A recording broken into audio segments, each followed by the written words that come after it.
culture gone bad is back, and it's been culturally bad week, I think.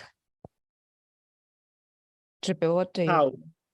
It's always bad. So how what's the worst? Tell me, what was the worst? It was the worst. I don't think we got enough of likes or followers last time, and I'm utterly disappointed with the lack of our followers listening to our instructions. I think everyone absolutely must give us a like, leave a comment, and rate us on Apple Podcast, Spotify, YouTube, and Amazon Music. Anywhere you listen to us, and give us brutal reviews as well. Okay, yeah, exactly. I didn't know we were on Amazon Music. I'm discovering it now, but but on Spotify also probably people don't realize that there is also an option to leave a comment or to answer to a poll. Anyway. Yeah, by the way, I want to remind all our listeners, every episode we add a poll to our description, and you can vote, you can share your opinion, and we try to make them feisty, so you will struggle what to choose, because it's all is quite bad and you want to appear to be good, unlike us. Also, our listeners were behaving so well until last episode. They were commenting, they were interacting, they were following, and then last episode, compared to the previous ones, not as good. No, there must be something must change, and I am sure Barbie will help. Hopefully, or maybe something else. Well, we shall see. Anyway, GP, so this week you have made me go to cinema to watch Barbie.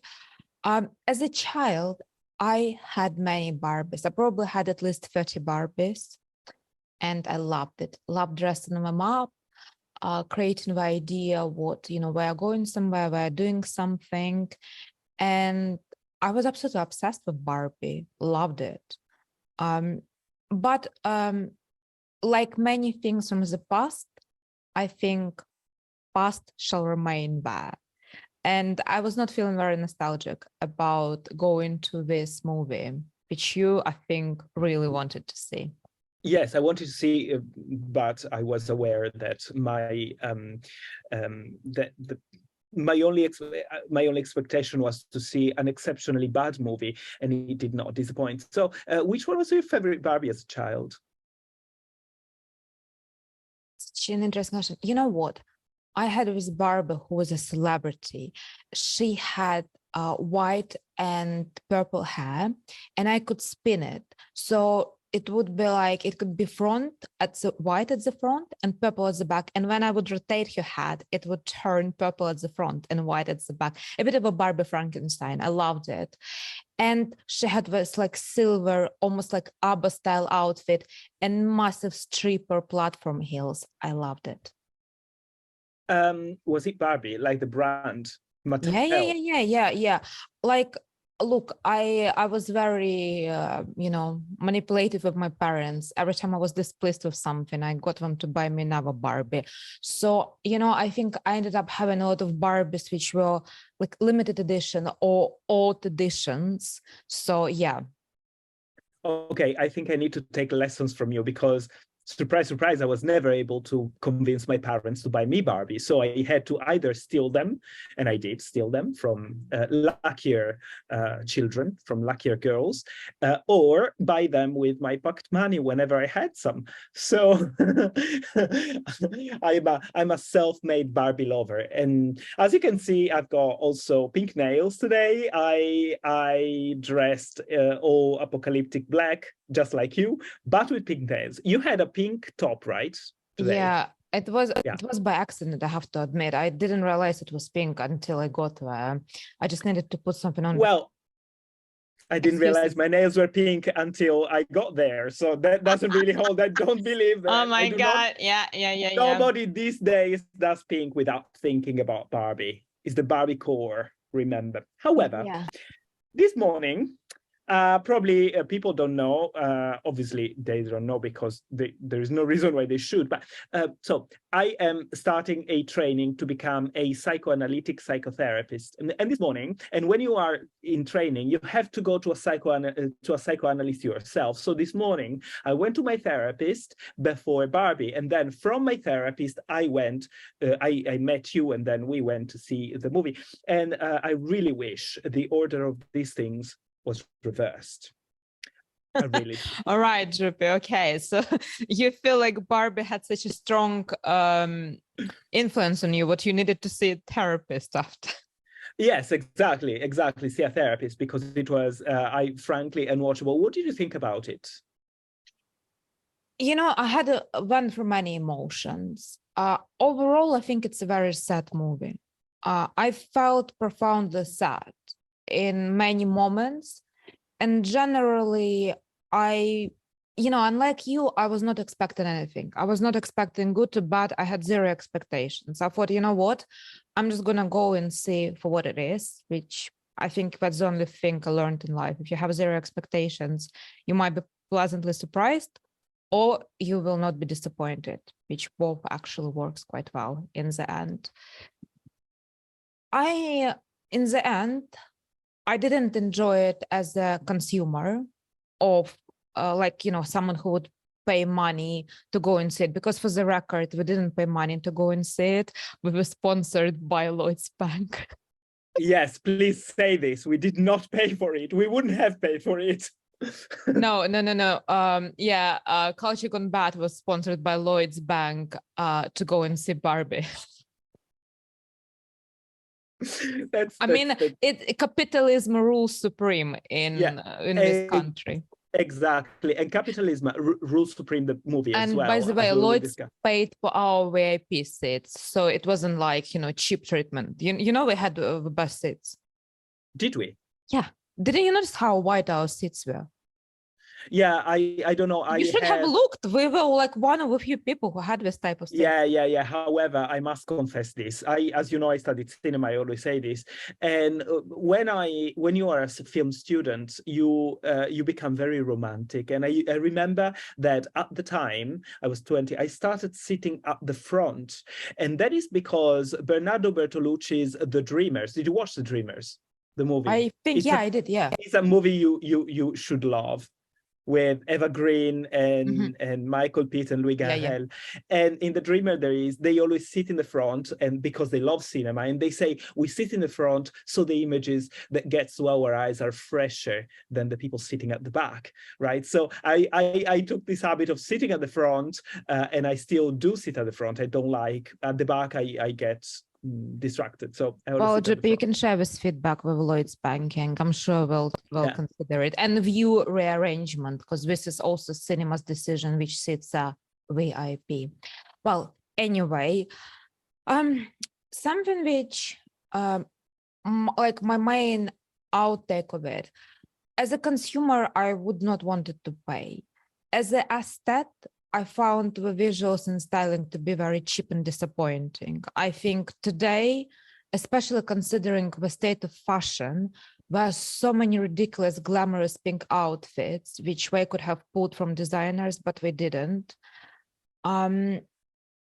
Actors, I think, were fine, but again, I don't think it was bad or not good acting. I think the plot was awful, so it all was making it. But something which I found totally horrendous, this is exactly the cinema version of everything that is wrong with our society. They recreated this idea, us versus them. So this movie projected us two narratives. You can either have some sort of a pink feminist dreamland, or you can have hardcore bro patriarchy. And I was just like, what the fuck? Why none of these people have intelligent conversations? We're not able to disagree. And the only solution for their conflict is to have like some sort of a deceit, war, and aggression. And I found it very disappointing. On top of that, as a woman, I have to say, this, like when Ken discovered patriarchy, he actually reminded me of some of the awful toxic men I have met in my life personally. And they had exactly this like bro culture, like the way he was talking, the way he was dressed. I have met a handful of men like this in different life circumstances. And I don't know, I felt quite disgusted But looking. isn't this exactly what the movie wanted? Because everybody meets idiots in their lives. I don't like the expression toxic masculinity at all. I think I like it in the same way as we should talk about toxic femininity. There is toxicity in the world, and we all encounter toxic males and toxic females in different, even though the types of toxicity of males and females are different, right? We all encounter idiots, but they were precisely wanting this effect that they had on you so that they could convince the world that all men are like that. But that's the thing. I also think women were not great either. I think they showed women as some sort of idiots living in utopian pink dream who are also doing nothing, just going to beach. They showed men as a bunch of idiots drinking beer and watching cowboy westerns. Are you sure about that? I think that if you look at the women versus the males in the movie, and that's I totally agree with you. There is a narrative of us versus them. So the Barbie world on the one hand, and then the real world. The problem is, and they try to tell you that there is a discrepancy, that the Barbie world is the opposite of the real world. In fact, they're not the opposite at all. They are the same thing. If you look at women in the Barbie world, they are diverse, they are varied, they're all called Barbie, but they have Nobel Prizes, presidents, this and that. But Ken, there is only one type of Ken. They have no part. They are ancillary figures. They don't matter. They're stupid. The problem is that when you go to the real world, you also see a lot of different women. An old woman who is intelligent and powerful, and then the young girl with the young daughter who is already empowered, etc. Everybody's so empowered. And the men, even in the real world, are like Ken. They're stupid. And you really don't, and this is where the movie crashes, the narrative crashes. The movie is stupid because those men are so represented in such a stupid way that you really fail to understand where this patriarchy finds its strength, because it's impossible that the system of power is underpinned by stupid men. So women in the other world can overthrow the patriarchy because they are intelligent, but women in the real world, even though they are more intelligent than men, they cannot compete with them. This doesn't make sense. It does not make sense. Men are stupid and one-dimensional in both universes, whereas women are intelligent and varied. And I don't think they were intelligent, Juppie. I think they were coercive. Women, they were finding the sneaky, subversive ways to turn things into their favor. I didn't see really intelligent. That's intelligence, though. That's intelligent. I'm not saying that they were good. I'm saying that they were intelligent. That's exactly what I mean. I think intelligence is, I disagree with you. I think intelligence is about an ability to talk to people who may be below your mental capacity, your intelligent capacity, but you can convince and you can have a dialogue with them. Yeah, okay. To trick people into doing things, it's just smart ass move. It's very coercive. It's not intelligent. Okay. Then if you frame it like this, then I change my word and I would say women are smart asses. Okay, but men are still stupid, so it doesn't change. You know, if you change the concept of intelligence, doesn't change the fact that women in the movie are in a much more desirable position than men are in both worlds. They are in a more desirable position in the context of not in a wider societal context of how we live and how we exist. No, I'm talking about. I wouldn't want to encounter any of these people in any circumstances. No, okay, neither do I. But if I was to choose between males and females in that movie, I wouldn't want to be a man either in the real world or in the fake world or in the Barbie world, because they're idiots and one-dimensional. Women may be mean, but at least they are not idiots and they're not one-dimensional. So that's what I meant. Maybe I framed the idea of intelligence badly. I didn't mean that they were good, obviously. Now, the point is, where I think we do agree, is that the movie pretends to be a feminist movie. I really want to know what Camille Paglia has to say about this movie, because this movie is not a feminist movie. It's a very stupid idea of subverting the hierarchy. So in other words, the movie, instead of destroying a stereotype, recreates a new stereotype.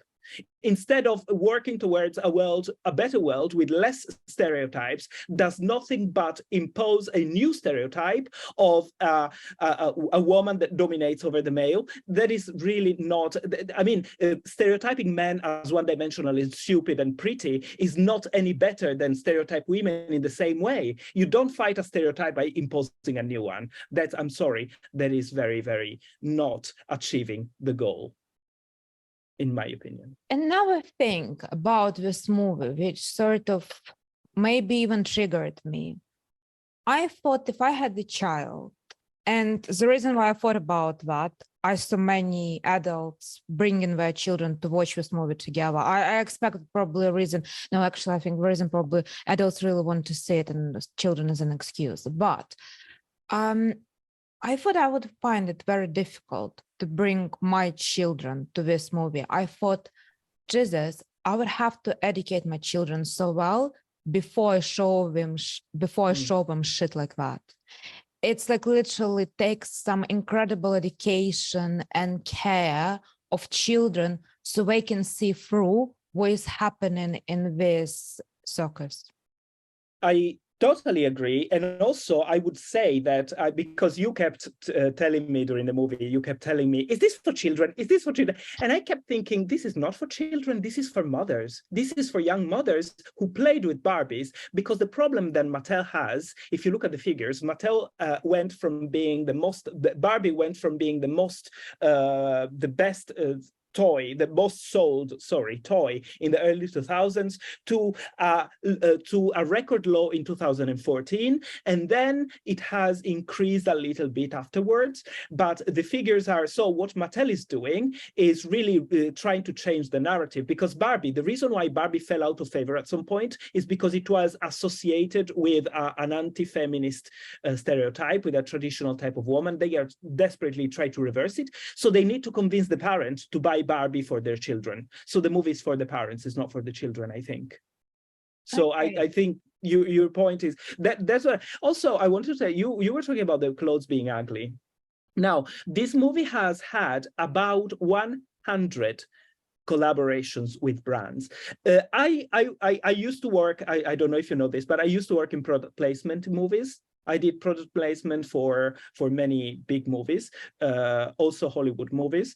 And I can say from my point of view, this is the best product placement operation since The Devil Wears Prada. And these are the two best of all time, the two best product placement operations of all times, this and The Devil Wears Prada. You don't like it because you're sophisticated, but this movie, when Zara launched a Barbie collection inspired by the movie, and it sold out very, very quickly. And then they tried to do this with Chanel. Have you noticed the Chanel thing that she wears, the Chanel necklace? Yeah, so there is so many, even the rollerblades are from a brand that you can actually buy. So it's a major, and I think from this point of view, the movie is an absolute success, and Mattel is a very mean, sneaky, as you said. Mattel is the women in that movie, right? It's a very mean, goal-oriented, but smart-ass corporation in this. Drippy, you know what? I think I might have sophisticated view of intelligence, just like you said about fashion. I think I was looking to, see someone who would be beyond this conflict even. I think this is a true intelligence, is to see through like everyone. Maybe the woman, this roof woman who created Barbie, maybe she demonstrated this type of intelligence, like in its true essence. But I was not impressed by anyone. I don't know. It was very, very strange film. But the merchandise is amazing. I really loved this sweatshirt. I'm Kenneth. What was it? What did you say? I'm Kenneth. Kenneth. Enough, yeah, I'm enough. Yeah, that I'm was enough. great. I want that. I want that sweater now. I'm enough. Yeah, yeah, very much agree. And also, yeah, you do have a sophisticated idea of intelligence. Well, it sucks to be me, right? Well, you know what? But sorry, I want to finish on one thing. The movie is, to me, the biggest problem that I have with the movie is not the ideology of the movie. I don't judge movies because I agree or disagree, or which fundamentally I agree with a lot of things that the movie says in its ideology. What I don't like about the movie is the way in which this is made, is the fact that it looks like a convention of women, not a movie. Like a lot of speeches, and then America Ferrera lecturing everyone, lecturing the Barbies about their rights, and therefore lecturing us about what we should think. That's not why I go to the cinema. I don't go to be lectured by Mattel. I'm sorry. So I go to enjoy a story, and this movie had a lot of, not a lot of story and a lot of lecturing. Sorry. No, you are right. I also felt like language was a bit over the top, and this very strange, like propaganda speeches from women. And the thing is, I'm not convinced by the plot ending, especially.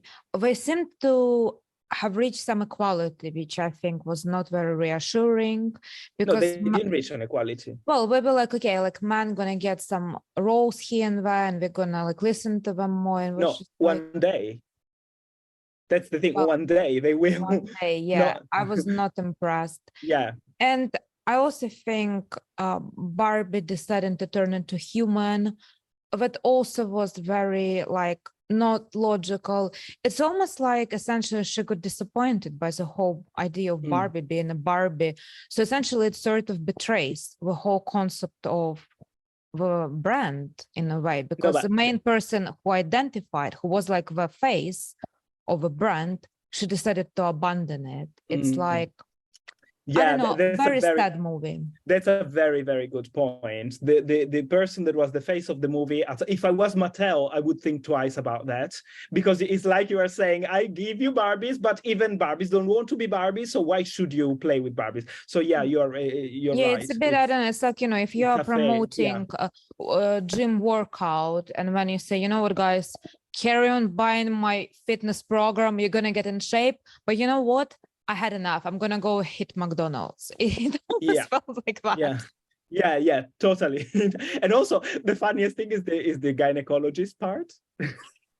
Yeah. Eventually, she gets a vagina. I don't know, Jupin. Maybe she got a penis. You do not know. No, you haven't checked. Well, you don't go to the gynecologist for a penis, but yeah, you're right. But if you're a trans man, to whom you go? That was horrible. Well, you know what? People who menstruate, how do you call them? Barbie became a menstruator all of a sudden. Yeah, Barbie can menstruate. I have a darker take on this. I think Barbie got knocked up because Ken managed to advance with his seduction techniques, and she decided to get an abortion. I think that is the twist. But Ken does not have a penis, remember? Well, Barbie didn't have a vagina. Things progress. Oh, yeah, maybe. Also, but maybe it's abortion. That's it. Abortion. I think Barbie, and I also like looking at all this movie and everything. Barbie doesn't strike me as a pro-life person. I think she is pro-rights. Pro-choice. Pro-choice. Oh, of course. No, I think Barbie until 2010, until 2010ish, she was pro-life, and from 2010 she became pro-choice. In other words, until Barbie was selling well, it was conservative. Barbie became a feminist when Mattel started losing shares in the market. Right? Since the beginning of the year, Mattel increased 13% on the stock market. I was looking up today. So yeah, I think Barbie is definitely pro-choice. Yes. Pro-choice. Well, on this note, I think UK is in the middle of reviewing abortion laws in the country. based on a recent case of Carla Foster. So she is a 45-year-old woman who was pregnant during COVID lockdown in the UK, and she got hold of abortion pills. So basically, you know, abortion works two ways. Until I think some weeks period, you can get a pill. So it's like chemical abortion. And if it passes specific time, you have to go and get it physically removed, or beyond specific time by UK laws. I think it's something to do with, I don't know, over 12 weeks or more. Yes. It's illegal. So basically she was beyond that point, and she got these pills and she has taken them. And when she was sentenced to prison for 2 years, and this she was way beyond. Yeah, but anyway, she was sent to prison, and when I think it caused public outrage, and I think she was released in the end. Yeah, she was released recently. So, Juppie, do you think it's right that we have a cutoff time for when woman can decide she wants an abortion? Okay, so I think we should clarify that I'm assuming, but I think I'm assuming well, that you are pro-choice and so am I. So we are two pro-choices. Here, the question, we are not in America. No, we are free Barbie. Barbie is with us. We are not in America, so we don't discuss whether it's right, whether abortion is a right. Of course it is. We support choice. However, I do think it needs rules. Yes, I do think it needs rules. I do also think, though, that abortion should be only decided by the mother. So I don't think that any man should tell a woman when or if to end a pregnancy, that or if. So the woman should only decide. However, if your fetus or is has some major problems, like some syndromes, some major problems, you can always do it. I think that the laws, the restrictions only apply. I need to recheck, but I'm pretty sure because I was looking into this. The restrictions only apply to healthy babies. I mean, the woman did it. She was like 35 weeks through. And that is, I think, is a bit problematic because she was also putting herself in danger. So, yeah, Juppie, but like some people go out on a weekend and get so intoxicated, they have to go to hospital. They also put themselves in danger. However, no one is going to prison for putting themselves in danger by getting intoxicated. Yeah, because there is not a baby in the middle. Yeah, but this baby is inside of someone else's body. So maybe while the baby is inside, the person who is carrying the baby should be responsible for deciding what to do. Yeah, in fact, the thing that is that she could have done something before. She didn't find out when she was 7 months pregnant. I mean, it's not that she did not have any ways. The tragedy here, and I don't want to talk about this woman because I sympathize with her, and I think it was even wrong to put her in jail because it happened this would not have happened if pandemic did not happen. So she had an online consultation. That's the problem. If she went to a real doctor, she wouldn't have been put in that position. She had an online consultation and they gave her pills because she lied.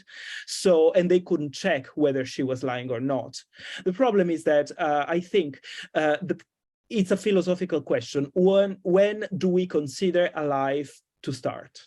Okay, and also, when do we think it's reasonable to stop? Now, I give you my position on this. My position is this. I could change my mind on this if you give me. I'm not, a stone on this. I am open to change my mind. You're open to transition. I'm open to transition. No, my idea is this. I protect the pro-choice right, but if the baby is formed enough to be able to live outside of the woman's body, outside of the mother's body, that's where I start having problems. Okay. So this baby was 7 months old. Okay, it was not 3 months, was not 4 months, or not 5 months, was 7 months old. At that point, wait 1 extra month and give it to adoption. So it seems to me a little bit of a problem, ethically speaking, because I don't think this woman should be punished because of this specific frame of pandemic, etc. But generally speaking, I do think that you should put rules, because we live in a world where you have many ways to protect yourself and also to abort, you know, without breaking the rules. Yeah, I do agree with, you know, you can definitely find out when you're pregnant, you know, 2 months in, like, you know, maybe something extraordinary happened, but usually in 2 months as a woman, you know, it happens that we have period every month, like most of women. And oh my God, no, not women, like everyone who menstruates. Menstruators, yes. Menstruators experience periods on regular basis. So usually you would notice what it's not happening. It's quite noticeable, trust me. I have had an experience. But You had an experience? I mean, I had an experience of having a period. Oh, okay. I haven't. Okay, Drippy, I mean, you never know. Maybe it's all had for you. Anyway,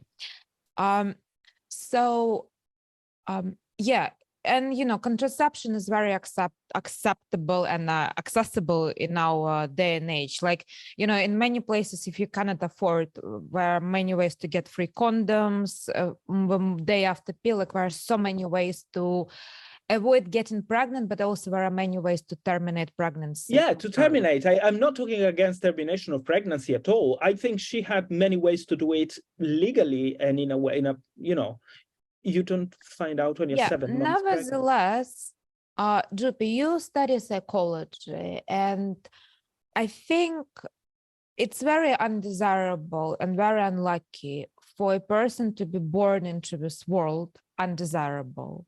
I think we should reproduce as a society because we want this person to join our life, or whoever's being, you know, replicating themselves. But, you know, if you produce someone in this world, I think it's a massive responsibility. It's one of the biggest responsibilities one can take in this life. Both parents are responsible for the human being. And I think it's very unfair to give birth to someone you do not want and you will take no responsibility. You can, you know, leave it, give it to adoption, whatever you decide to do. So I think the dilemma here is, you know, you give a birth to someone you do not want, and you might put another person into a very miserable existence in this world. You never know. Maybe this person can have a very lucky story. Yeah, no, I agree with you, and the reason that you're giving me is exactly the reason why I am not against abortion, because I think that less aborted babies means more unhappy adults. Okay, so I totally agree with you. At the same time, I do still think that it should be regulated. In some countries, there has been, I don't know if this has been started in some states in America, but at some point there was this proposition of terminating pregnancy even at 8 months, even at the moment of birth. So essentially they would do a move, they would kill the baby while the baby was being born and kill it and call it abortion. Because if it's not born yet, then it's not alive. So that was the idea. Now, I do think that there need to be regulations, because if you don't want to put a happy baby into the world, then try to protect yourself more. I mean, I think people should take responsibility for their choices. And I'm not talking about 1 month, and I'm not talking about 2 months, I'm not talking about 3 or 4 or 5 months. I'm talking about if the baby is 7 months old, okay, if you got to that point, then at that time, that's also the reason why I personally don't really like the idea of having a baby through like external mother, how do you call it? Yeah, exactly. Yeah. Oh gosh, it's escaping me. Yeah, when another woman gives birth to watch Barbie, that's it, our brain power. Yeah, that's it. And also my bleach for my eyebrows is bleaching my brain. Maybe turn it into can. So I think, yeah, I think babies should be, the law should reinforce adoptions as opposed to facilitate this Ivy, I think it's this market. So, sorry? Is it Ivy or anyway, it's basically Yeah, when another woman birth artificial you. Yeah, impregnation. Yeah. exactly. On another woman, not on yourself. It's And difficult. Like many people do not like adoption. People want to have their own children. I guess it's also everyone's personal choice somehow. You know, if a other woman agrees, and usually this is quite well paid, so you never know. Maybe someone sees it as a opportunity. also, But there is another problem, Alexandra, that she broke the law. Not she. I don't want to talk about her because as I said, I sympathize with this specific case. But if all women do this and the law does not allow them, they're still breaking the law. They're not working within the frame of the law. If you don't like paying taxes because you think it's wrong, you can think it's wrong, but you still need to pay taxes. So you should not break the law. That's my point to that extent. You know what I mean? But like GP, if you go into this direction, we have to hold everyone accountable, right? Politicians break laws, people in power They break should be held laws, accountable. Starbucks breaks laws, a lot of big corporations do not pay enough of taxes. I think we will never get to the bottom of it, right? Because I think legal system becomes very elastic the more power and money organization a But person has. It shouldn't. It shouldn't, but it does. And yeah, but it therefore shouldn't. holding, a woman who, for whatever reason, terminated her pregnancy late as a evil, the most evil person in our world. No. I think, this is very wrong. I didn't hear anyone, to be honest. I looked at a lot of press and I didn't see anyone in the press talking this woman the most evil person alive. Actually, I saw even people who were against it. I saw a lot of sympathy for her, rightly so, because she was not in an easy position. So I don't think that is either or, but I do think, there is a law. You can fight to change the law, but you respect the law. It's I too guess risky maybe you are more compliant. I was born in post-Soviet Wild West. I think my idea of law and regulations and authority is very morally corrupted. Well, on this note, speaking of Soviet, so Soviets and Russia, they have always been very liberal with abortions. Like one of the countries and areas which, let's abort everyone and everything. But obviously because of a war, military conflict, as you know, many men are being killed, right? Yeah. And the population numbers are going down, and we're having issues with the future workforce whom they can abuse in, continuing Putin's reign. And basically now I think we're reviewing abortion laws. We're trying to make them very difficult. Wow. You know that there is a previous case it was not Soviet, but it was a communist country in Romania. Do you know the Romanian case? No. So I don't remember the specifics, but I studied it when I did developmental psychology. So basically, I think Ceausescu at some point, the dictator there, forbid women it was not allowed to abort. And so the orphanages became full of babies. And then in that case, abortion, even at 9 months, would be desirable because they left those babies there unattended, and all these babies, because if a baby is unattended psychologically, I'm not talking about food, I'm talking about love, caressing them. If a baby is unattended, it doesn't develop. So you had these 6, 7, 8 years old children who looked like 2 years olds because they didn't grow up, because they did not have any love, and they were tied to the bed. Only one child remained. He remained also with some sort of mental issues and physical issues as well, but he grew a little bit better than the others. You know why? He was tied to the bed, but he was next to the door. So every day when the nurse came in to switch the light on and to switch the light off, would give him a caress. Okay, and that's the reason why the baby grew a little bit more than the others. There have been a lot of studies on them, on this case. In this case, yes, then abortion is a must because, you have to have, obviously, another... An alternative to it, because this was a massive... I think there is a BBC documentary about it.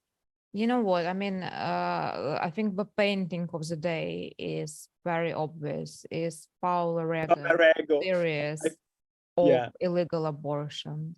yes, I yes, mean, Paula. it's like these women like suffering, lying on their own in their solitude, being in pain, feeling like abandoned. Um, Amazing paintings. Yeah, Emotions are so profound.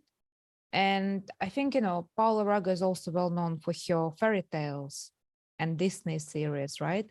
But she subverts stories which we consider to be beautiful and pure to be very dark and sinister. And I think Paula Rego is a perfect artist for Barbie and abortion. I think you're right. Paula Rego connects all the dots of today's episode, Yeah, especially the abortion series. Yeah. indeed. However, on a different side, I had a pleasant experience watching HBO TV series The Idol. And I randomly found them and I enjoyed them because visually they appeal to me. I find it quite interesting. I think the main star of TV series, Lily Rose Depp, so daughter of Johnny Depp, she was styled exactly in the fashion sense which we see in runways today, but in a very performative way, almost like showgirl style. Like she was like nearly naked the whole time. And she's got like beautiful face, beautiful body. She's actually a pretty good actress. So I enjoyed the visual aspect. GP, how was your experience with the idol? No, visually speaking, I agree with you. And I also agree that Lily Rose Depp is the only reason why one should try to watch it, because she's truly, besides being extremely beautiful in the movie, in pictures, I don't like her so much because she has this very huge, very big head and very thin body. But in the movie, she's the hottest woman ever born. Like she's really hot. Yeah, I mean, I And would ask you out. yeah, me too, when I'm gay. Yeah, and she's I'm not into women much. yeah, she's amazing. She's truly amazing. And also I was very surprised by the fact that, as you say, she is a very good actress. I didn't know she was, because I didn't watch movies with her, I think, before, but she was a very good actress. The series, I must say, I only watched the first episode, so maybe you can speak, because you watched all the series, maybe you can tell me if the rest of the series is any different. But the first episode for me was even difficult to get to the end. It was abhorrent, abysmal, I found, because it was yet you were right about the visually speaking, I loved it. It was Mario Testino. Okay, it was Mario Testino, Tom Ford, Gianni Versace. It was all those that 90s aesthetic that I loved at the Yeah, I time, and loved these that I white still love today. frames, white Yeah, frames where she would be standing in a distance, yeah, and when you see the window and white walls, Jesus, like the shots are good. yeah. But you know something which I have to say, I think Weekend, the singer, he has a very big, I don't know, sort of career spike right now. You know, he recently performed in London and actually in West Ham Stadium, which I can see out of Oh my wow. windows. And you know, as Devlin, the set designer who does Louis Vuitton shows and very well-known artist, she did his design for his stage. So he's actually a big deal now. And pretty much every second person I know messaged me saying something about this performance of Weekend. I didn't realize people love Weekend so much. And I found it a bit surprising because I don't know, Jippy, you know his lyrics, right? Like, oh, No. his vibe. He didn't. No, I don't know anything about music in general, but I also did not made me want to look into it. So his vibe is like, you know, I will offer you like the best night of your life, but then, I don't care and I'm gonna leave you miserable. Like that is very much like his like vibe. And surprisingly, everyone loves that. People like he sold out stadium for 2 nights in a row in London. Why? 80,000 people. Why surprisingly? Surprisingly, because I find him, I don't know, not particularly attractive. I find his lyrics a little bit, I don't know, almost, I don't know, uninspiring. But I don't think he evolved much. I think with self-destruction and with like very miserable sex life has been his identity for years. Like I don't see anything new coming out. But anyway, I'm surprised what many people who are not into pop music, who are not into like this whole celebrity culture. Like I have some friends who I don't know into hardcore techno and went to Weekend's gig. Like he really appeals to wide range of audience. Well, that's what I found to be quite interesting. But anyway, I just said that because I find it quite ironic, but he is the charming guy in this TV series because I don't think there's much charm in him. And you know, like the plot, I don't know if you sensed it, but I think it's a modern remake of Charles Manson Family. You got it, right? Yeah. So he brings like all these hippies musicians with him to her house and they completely like destroy everything and he destroys her. This is like literally Charlotte Tate and Sharon Tate, Sharon Tate and Charles Manson, like literally we probably just didn't write with pig's blood on the wall, everything else we've done. And so I didn't get to that point. As I said, I only watched the first episode. And for me, the problem with the first episode, the reason why it didn't encourage me to go past the first episode is what is called horizontal narrative in a series, right? When you go from one episode to the next, that is for me what didn't work. The problem is there are a few problems. The first is that it portrays this woman who is powerful, beautiful. She has everything, but you realize pretty quickly that in fact she has nothing. She has no freedom. She cannot decide about anything. She is a victim of her own tragedies and emotions. And this is unfortunately something that is very common in Hollywood today. You cannot, this is the difference with showgirls, for instance. Showgirls are winners. This is a loser. In other words, you cannot represent somebody who is beautiful and wealthy without punishing them for it. Okay, and this is the same thing in all the series that I'm watching. They are either very not glamorous, or if they are glamorous, the characters who enjoy this privilege need to be punished for it. So this is the point where the movie is very much today and not very much 90s. Regarding what you said about the frame, I totally agree. And I think this is a very good feature of this movie. Is why I think this series is very accomplished aesthetically, is because the most common thing that you see in TV series is that they cut the frame, they don't have wide frames, and the reason is very simple. They're meant to be watched on TV, and TV is a small screen, so you don't really need a big wide angle. So that's the reason why in TV series that the most common frame is this, right? The close-up. But this movie doesn't do that. Probably it's because technology is allowing bigger screens as well and bigger resolution, so they didn't have this worry. So this movie really gives meaning to the frame, and that, I agree with you, is great. The story of the movie is I found it unbearable. The closer you are to success, the closer you are to unhappiness in Hollywood today. Sorry. Yeah. I have a bit of a different take on this. Did you watch Euphoria on Netflix? I couldn't, but for the same reason. Yeah, and it's the same person. Yeah, I know. Sam Levinson, who is responsible for directing it or scenario. Well, I'll give you, I think, a bit of an explanation. I think both The Idol, Euphoria, Bret Easton Ellis, like Less Than Zero, they give us an experience of superficial suffering and misery without having to experience it. I felt like watching Idol was like a video game. So I felt like I was a celebrity on the level of Britney Spears, but I was suffering. It was very powerful emotionally. But are you sure? Because Bret Easton Ellis has this amazing thing that every time he does this, he puts cynicism on it. You never sympathize with the characters. There is so much cynicism that you don't feel sorry for the character. Is cynical. It's like he's like an entomologist looking an insect through a glass, whereas in this case you feel really sorry for the characters. That's the difference. That's why this is manipulating this movie. And Euphoria as well, I think. So I think these movies are a glorification of weakness, which I have no time for. Oh, Jupe, you see, I think because of my twisted intelligence, I didn't feel sorry. I felt I don't know, I felt like I was playing a very good simulation video game.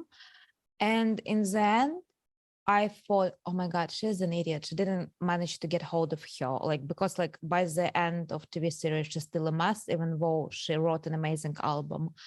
And I just had no pity for her. I just felt like she is a loser. And same with Zendaya character in Euphoria. I thought it was like so stimulating visually, like with, a superficial self-destruction. Then it's just like, oh my God, like you can't get like, any control of yourself, like fuck it. And I think Less Than Zero is a bit similar. I got very excited with characters, with, this 80s party scene, art gallery openings, driving fast cars, wearing 80s fashion, very exciting. But then all characters are a mess in the end. And I think this for me gets very disappointing because I do not see anything aspirational in these people in the end. Yeah, no, I understand the characters are similar. What is not similar is the outlook. That's the difference. You may not have felt sorry, but in the first episode, which is the one I watched, and in Euphoria as well, he's desperately trying to make you feel sorry by telling you her tale of woe, the mother, the depression, the thing, this and that, she's not in charge. They leak an image of her with sperm in her face. So they are trying to make you sympathize. The greatness of Bret Easton Ellis is that it doesn't do that.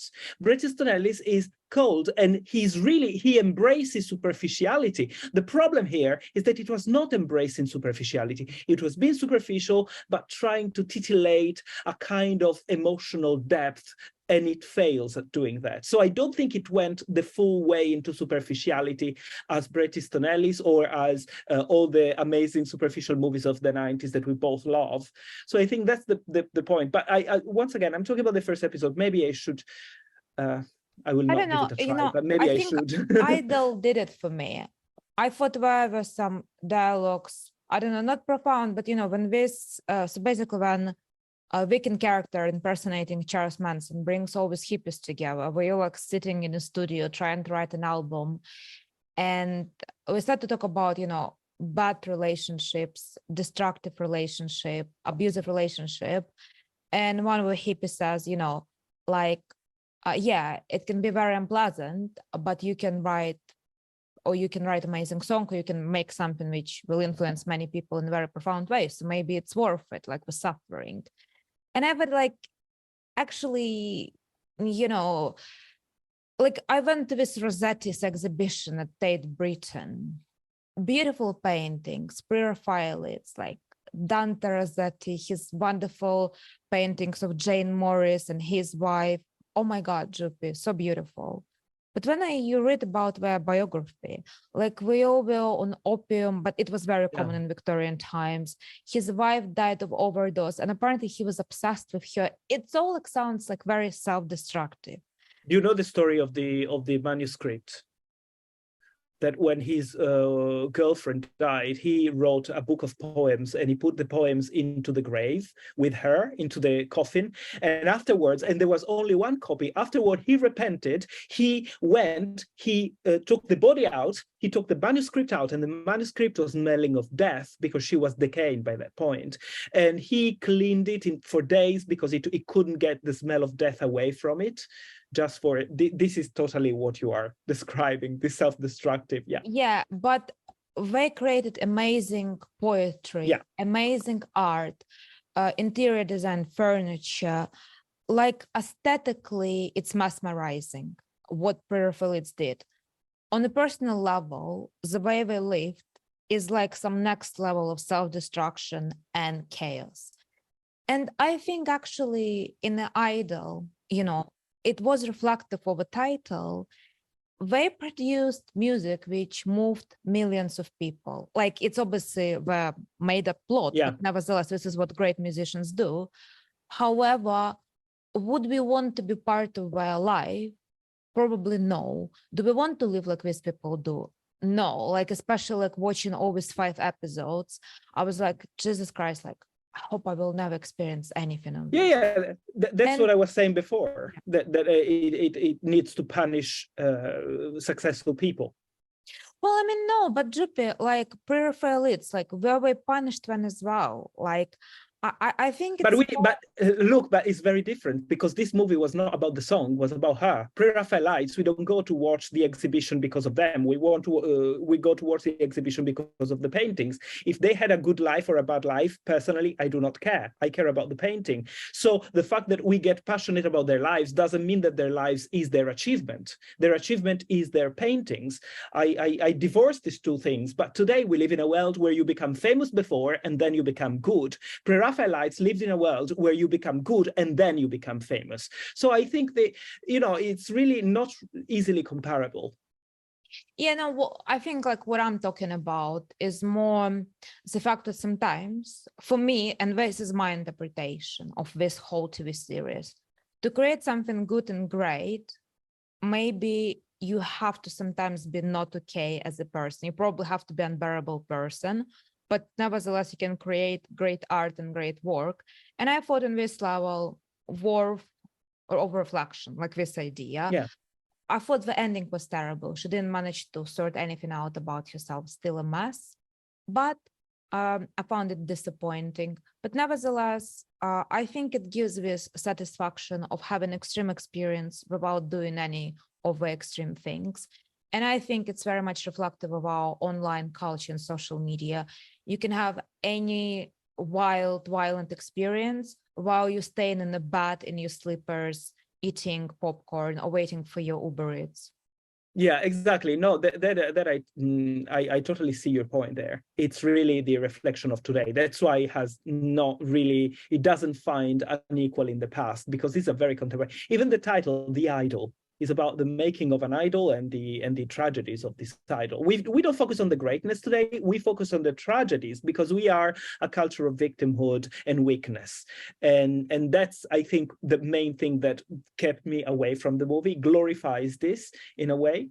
And I don't know, it just doesn't resonate with me. But I do agree with you that it was very beautiful visually, and I wish all movies had that level of attention to I visuals. really wish whoever did styling for Idol would have done something for Barbie. Oh yes. even in terms of direction, actually. Yeah. Did you notice in Barbie that the men are stupid and the women are empowered, but all the good music pieces are played by males, not by females? Yeah. Also found, yeah, you're right. Also found with children are very dark and disturbing in that Barbie movie. I didn't see any children who were Barbie target audience. Yeah, no, because there were none. There's not. It was not the target audience. It was America Ferreira, the target audience. Ugly Betty. I think Culture Gone Bad does not recommend our listeners to go and watch Barbie. However, I will take it back. I think all our listeners need to have their own opinion, because having your own opinion is what makes us a democratic and dynamic society. So go watch Barbie, but have zero expectations. And also, once you go and watch, or if you want to comment, do comment below, and do tell us if you agree with either of our points of views, and if you like the movie, or if you hated it like us. Yeah, and we will see you next time when culture will go back. Even worse.